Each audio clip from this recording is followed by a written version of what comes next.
이 성탄의 계절에 평화의 기쁜 소식이 여러분 가정과 일터에 울려 퍼지시기를 기원합니다. 해마다 이맘때면 언론 매체에서는 한 해의 10대 뉴스를 발표합니다.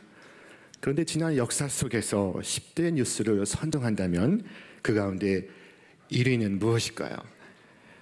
그것은 아마도 세상 역사를 주전과 주후, BC와 AD로 가른 예수 그리스도의 탄생이라고 할 수 있습니다. 그리스도께서 세상에 오신 일입니다.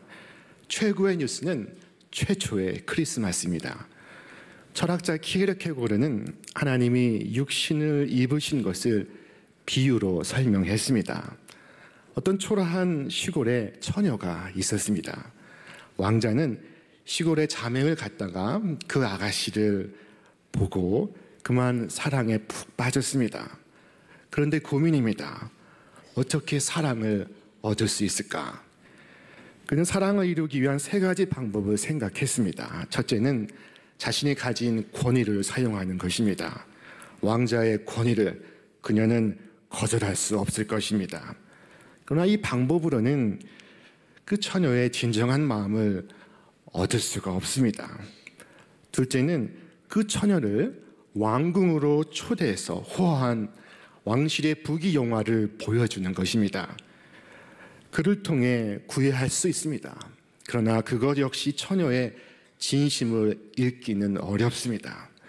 마지막 방법은 왕자 자신이 처녀와 같은 평민의 신분으로 들어가서 아무런 조건이나 요구 없이 순수하게 서로의 사랑을 확인하는 것입니다. 왕자는 이 마지막 방법이 가장 바람직하다고 생각을 했습니다. 왕의 권위와 능력으로 그 시골 아가씨를 궁전에 데리고 올 수는 있습니다. 그러나 왕자는 사랑은 그렇게 해서 얻는 것이 아니라는 사실을 알고 있습니다. 나는 왕자의 자리에서 내려와서 이제 시골의 한 청년이 될 것이다. 한 시골 청년으로서 그녀의 마음을 얻어서 사랑을 하고 구애를 해서 혼인을 하고 다시 궁전으로 돌아올 것이다 라고 결심합니다. 그리고 왕궁을 떠나서 평민의 신분으로 시골 마을에 들어갔습니다. 처녀의 그 동네에 이사를 가서 그녀를 만나 인사를 하고 그녀의 마음을 감동시키고 그녀에게 구애를 하고 마침내 결혼을 약속하게 되었습니다. 진정한 사랑을 이룬 것입니다. 키에르케고르는 이것이 바로 성탄의 의미다 라고 설명했습니다. 예수님도 이 세상에 오셨습니다. 하나님이 사람이 되신 것은 하나님의 무한하고도 형언할 수 없는 사랑 때문입니다. 그 최초의 크리스마스를 전했던 하늘의 천군 천사는 그 기사의 제목을 이렇게 만들었습니다. 우리 함께 읽겠습니다. 지극히 높은 곳에서는 하나님께 영광이요 땅에서는 기뻐하심을 입은 사람들 중에 평화로다. 흔히 이 말을 줄여서 하늘엔 영광, 땅에는 평화라고 말합니다.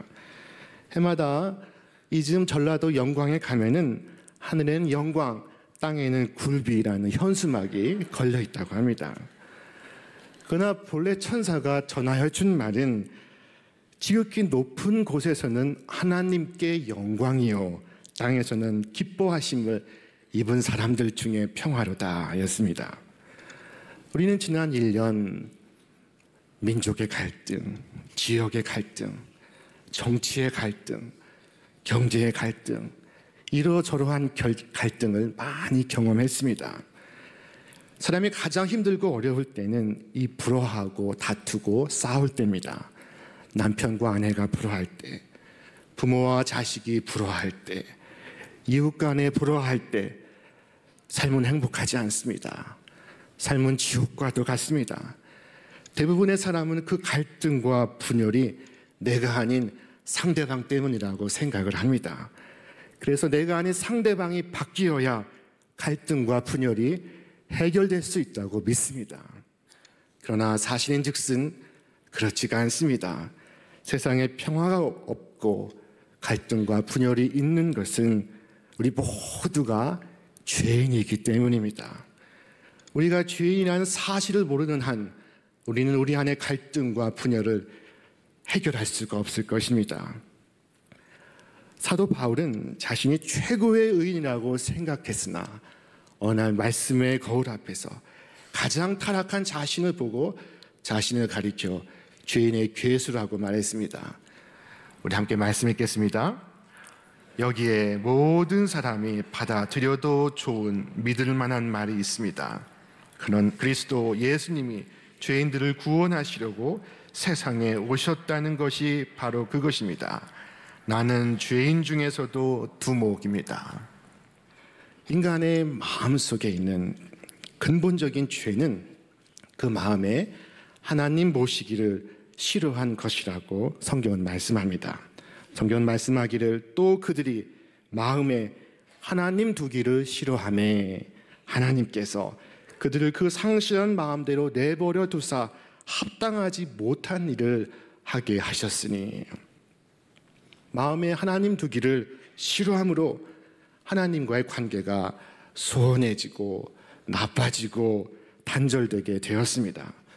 그런데 하나님과의 관계가 단절되자 그와 동시에 사람과의 관계도 나빠지고 세상과의 관계도 나빠지게 되었습니다. 하나님을 향한 적의가 이웃을 향한 적의로 이어진 것입니다. 이 땅에 평화가 없음은 근본적으로는 하나님과 화목하지 못하기 때문입니다.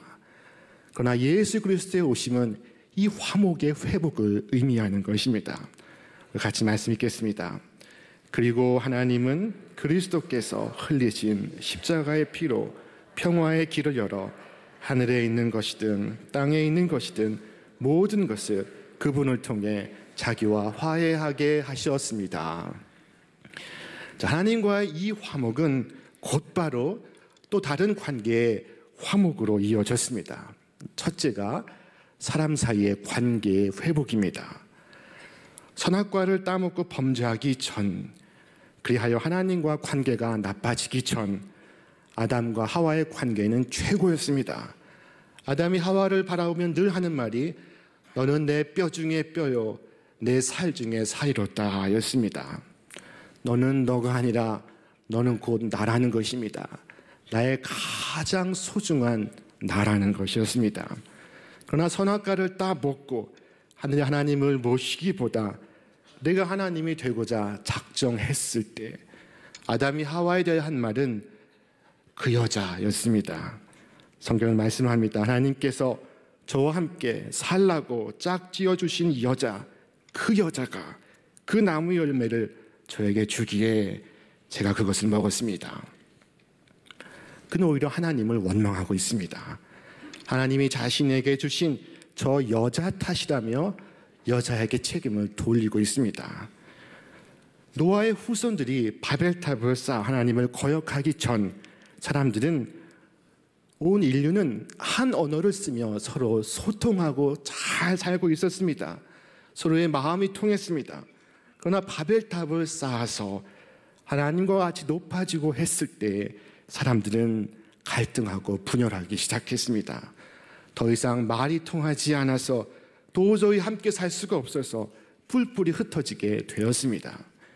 인간의 죄는 사람과 사람 사이를 갈라놓았습니다. 하나님으로부터 멀어지게 한 죄는 서로와도 갈등하며 멀어지게 하였습니다. 그러나 예수님의 오심은 우리로 다시 하나님과 화목하게 하여 인간 상호 간에 화목하게 하시는 하나님의 화목 운동의 출발점입니다. 우리가 예수 그리스도와 일치하면 일치의 초점인 예수 그리스도를 통하여 우리는 서로 일치할 수 있습니다. 사도행전 2장에서 온 교인들이 하나님의 성령을 그들 가운데 모시게 되었을 때 비로소 흩어졌던 언어가 방언을 통하여 회복되기 시작했습니다. 말이 통하고 마음이 통하기 시작했습니다. 함께 모이기를 힘쓰고 함께 떡을 떼며 누구도 자기 것을 자기 것이라 하는 사람이 없었습니다. 서로 유무상통하였습니다. 물질이 통하고 마음이 통하고 말이 통하고 있었습니다. 왜냐하면 더 이상 저들은 남이 아니었기 때문입니다. 그와 같은 모습을 보고 많은 사람들이 주께로 돌아왔습니다. 예수님을 중심에 모시고 화목하게 사는 사람들을 보니 그것은 정녕 천국이었습니다. 당시엔 상상할 수 없는 희생을 치러야만 예수님을 믿을 수 있던 시대였지만 사람들은 그것을 개의치 아니하고 날마다 예수님을 믿기 위해 모였습니다. 천사가 전하여 준 평화의 첫 번째 의미는 인간의 갈등을 넘어서는 평화를 말합니다. 천사가 증거하는 평화의 두 번째 의미는 세상의 문제에 맞서는 평화를 의미합니다. 우리는 세상에서 수많은 문제들을 겪습니다. 도저히 해결될 수 없을 것 같은 캄캄한 순간을 우리는 맞습니다. 생각지도 못한 일이 나에게도 일어날 수가 있습니다. 그러나 그럼에도 불구하고 하나님의 사랑 때문에 우리를 구원하시기 위하여 사람이 되시는 것까지 마다치 않으신 하나님의 그 사랑 때문에 우리의 눈앞에 직면한 문제에 대하여 우리는 문제없다고 말할 수가 있습니다. 사도 바울은 말합니다. 우리 함께 읽겠습니다. 그런즉 이 일에 대하여 우리가 무슨 말하리요? 만일 하나님이 우리를 위하시면 누가 우리를 대적하리요? 자기 아들을 아끼지 아니하시고 우리 모든 사람을 위하여 내주시니가 어찌 그 아들과 함께 모든 것을 우리에게 주시지 아니하겠느냐? 누가 우리를 그리스도의 사랑에서 끊으리요? 환난이나 곤고나 박해나 기근이나. 만일 하나님이 우리를 위하시면 누가 우리를 대적하리요? 어떤 분은 사도 바울의 이 고백을 두 단어로 정리하여 no problem이라고 말했습니다. 사도 바울이 했던 말은 no problem이라는 것입니다. 문제가 없어서 no problem이 아니라 문제가 더 이상 문제되지 않기 때문에 no problem이라는 것입니다. 예수님이 우리 안에 거하시고 하나님의 그 사랑이 우리 안에 거하시면 우리는 죽음도 무섭지가 않습니다. 우리를 사랑하신 하나님의 생명이 우리 가운데 거하기 때문입니다. 예수께서 죽음을 파하시고 승리하셨기 때문에 우리 안에 있는 하나님의 영생은 우리로 죽음도 극복하게 만듭니다. 시편의 시인은 말했습니다. 내가 비록 죽음의 그늘 골짜기로 다닐지라도 내게는 두려움이 없습니다. 자, 이것을 영어 성경은 죽음의 그늘 골짜기를 Shadow of Death라고 번역했습니다. Shadow, 그것은 그림자라는 말입니다. 그림자는 그림자이지 실체가 아닙니다. 사나운 개가 사람을 물고 해할 수 있습니다.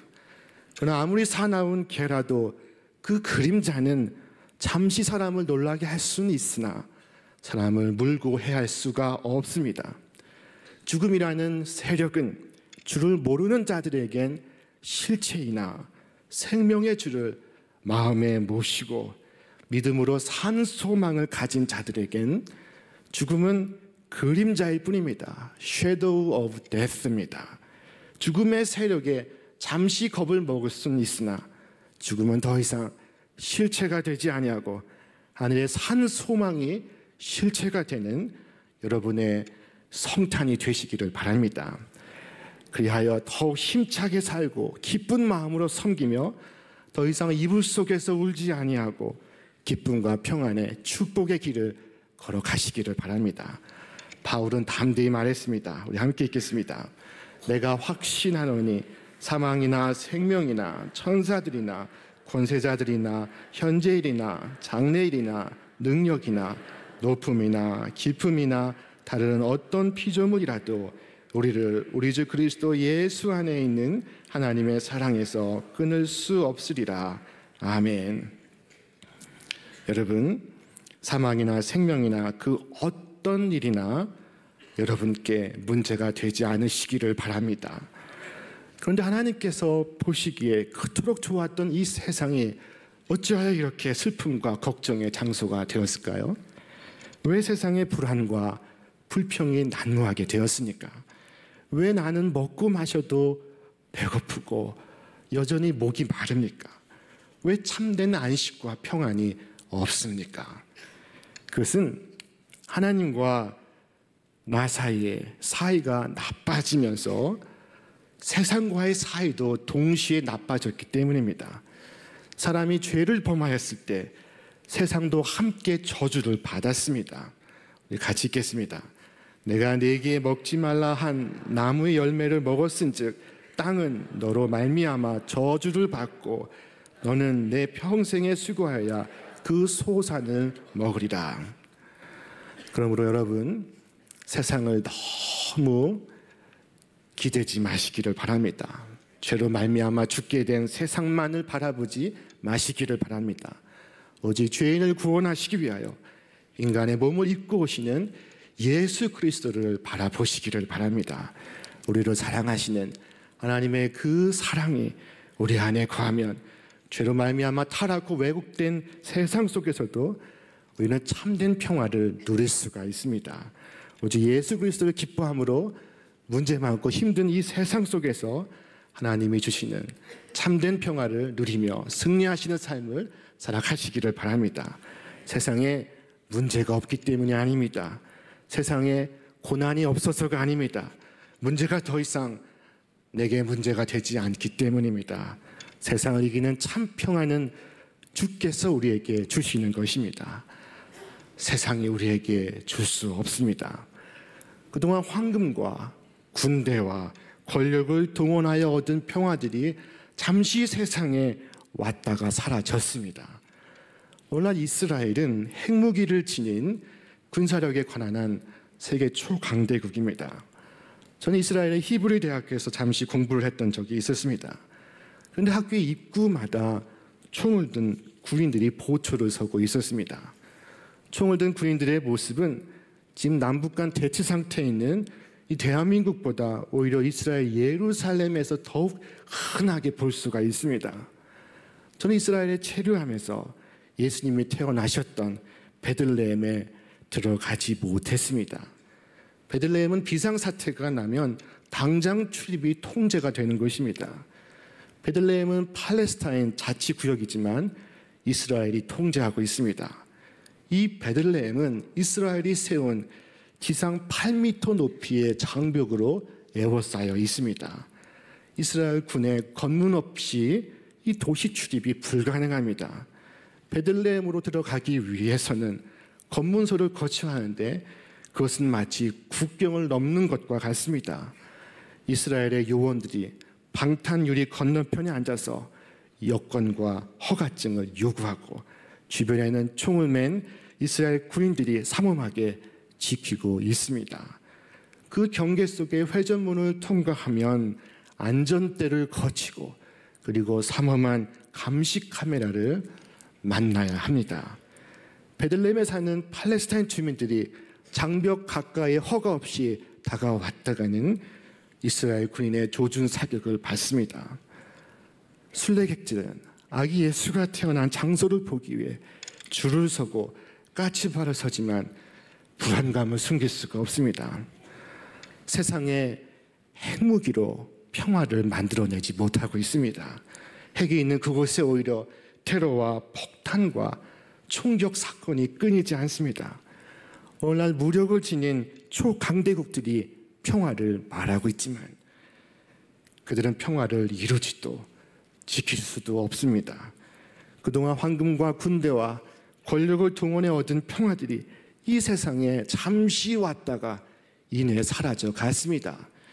역사상 가장 강력했던 로마의 평화는 채 200년에 미치지 못했습니다. 그 후에 몽골의 평화, 대영제국의 평화, 유럽의 평화, 미국의 평화, 많은 평화들이 왔다가 사라져 갔습니다.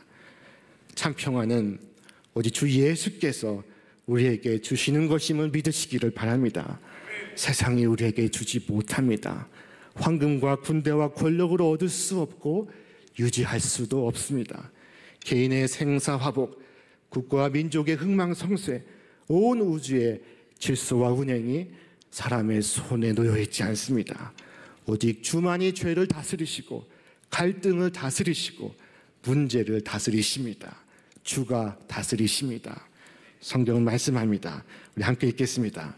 이는 한 아기가 우리에게 낳고 한 아들을 우리에게 주신 바 되었는데 그의 어깨에는 정사를 메었고 그의 이름은 기묘자라 모사라 전능하신 하나님이라 영존하시는 아버지라 평강의 왕이라 할 것입니다.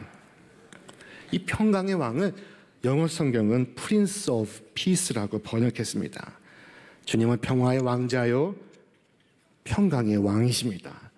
예수님께서 태어나셨을 때 동방 박사들도 헤롯에게 물었습니다. 오늘 이곳에 왕이 태어나셨다. 그 왕이 어디 계시냐? 주님은 왕이십니다. 평화의 왕으로 오늘 우리에게 오셨습니다. 하나님과의 관계 회복을 위하여, 우리의 구원과 축복을 위하여 하나님 인간의 몸을 입고 오셨습니다. 주의 핵심은 사람이 하나님이 되려는 것이요 구원의 핵심은 하나님이 사람이 되시는 것입니다. 황금과 군대와 권력이 가져다 줄 수 없는 평화를 우리에게 주시기 위하여 우리에게 임하시고 있습니다. 그런데도 사람들은 이 주님을 맞이하지 않았습니다. 예수님은 거하실 곳이 없어서 마구간에서 태어나셨습니다. 여러분, 마구간에서 태어난 사람을 본 적이 있습니까? 사람들은 예수님이 겸손하셔서 그런 것이라고 이야기하지만 사실은 그렇지 않습니다. 예수님이 겸손하셔서 그런 것이 아니라 사람들이 완악하고 인색하기 때문에 그렇게 되신 것입니다. 만일 헤롯이 예수님을 영접했다면 예수님은 왕궁에서 태어나셨을 것입니다. 마구간이 아니라 방으로 영접했다면 예수님은 따뜻한 방에서 태어나셨을 것입니다. 실제로 예수님은 동방 박사들의 귀한 선물들을 사양하지 않으시고 다 받으셨습니다. 예수님은 향유 옥합을 발에 쏟아붓는 마리아의 마음을 사양하지 않으셨습니다. 도리어 마리아를 칭찬하셨습니다. 이 성탄의 계절에 우리도 동방 박사들처럼 우리의 귀한 선물로 주님을 맞이할 수 있기를 바랍니다. 베들레헴 주민들은 방도 주지 않았고 예수님은 마구간에서 태어나셔야만 했습니다. 내가 만약 그때 베들레헴에 있었다면 내 방을 예수님께 주었을 텐데, 내가 만일 마구간에 있었다면 태어나신 예수님을 잘 돌보았을 텐데. 그러나 여러분 주위를 돌아보시기를 바랍니다. 얼마나 많은 마구간에 아이가 있습니까? 얼마나 많은 여러분의 이웃이 아무런 주목을 받지 못한 채 병으로, 가난으로, 불행으로, 고통으로, 죄로 아파하고 주하고 있지 않습니까? 그런 불행한 사람들을 이웃으로 두지 않은 사람이 우리 중에 누굽니까? 아기 예수는 바로 그와 같은 모습으로 우리에게 오셨습니다. 올 성탄절에는 예수님을 마구간에서 태어나게 하는 인색하고 완악한 사람이 되지 아니하고 예수님을 위하여 향유 옥합을 쏟아붓던 마리아와 같은 마음으로 예수님의 태어나심을 축하하기 위하여 먼 동방에서부터 찾아와 황금과 유향과 모략으로 예수님께 경배하였던 동방 박사들의 마음처럼 예수님은 여러분 마음 깊은 곳에 기쁘게 환영하시기를 주님의 이름으로 축원합니다. 하나님은 오늘 우리에게 마음을 다하고 뜻을 다하고 정성을 다하여 주 너희 하나님을 사랑하라 말씀하십니다. 하나님과의 관계가 우리의 모든 관계를 결정합니다. 하나님과의 관계가 사람과의 관계, 세상과의 관계를 결정합니다. 우리의 구원과 축복은 하나님과의 관계에 달려 있습니다. 오늘 평화의 왕으로 이 땅에 오신 예수님을 여러분 마음 깊은 곳으로부터 영접함으로 가정과 이웃과 세상과의 관계에서 넘치는 평화의 축복을 누리시기를 바랍니다. 이 크리스마스 계절에 세상은 평화의 소식을 간절히 구하고 있습니다. 오직 평화의 왕으로 오신 주님을 가슴으로 환영하고 진심으로 기뻐하는 여러분과 제가 되기를 바랍니다. 주께서 오시는 이 계절에 오직 영혼 깊은 곳에서부터 우러나오는 큰 기쁨과 설레임과 환희가 여러분 생에 가득하시기를 주님의 이름으로 축원합니다. 오늘 시인 정연복 님이 쓰신 강림절의 기도를 낭독함으로 말씀 마치겠습니다. 하늘에 계신 사랑의 신이여 강림하소서, 이 땅에 내려오소서, 한방눈같이 풍성한 사랑을 가지고 강림하소서, 서둘러 이 땅에 오소서, 온 세상을 사랑으로 덮어 순수한 은빛 세계로 되돌리시고 나의 가슴 속에도 찾아오셔서 새 삶으로 거듭나게 하소서. 나의 가슴을 당신의 거처로 삼으시고 나의 가슴 속에 작은 사랑의 집을 지으소서. 아멘.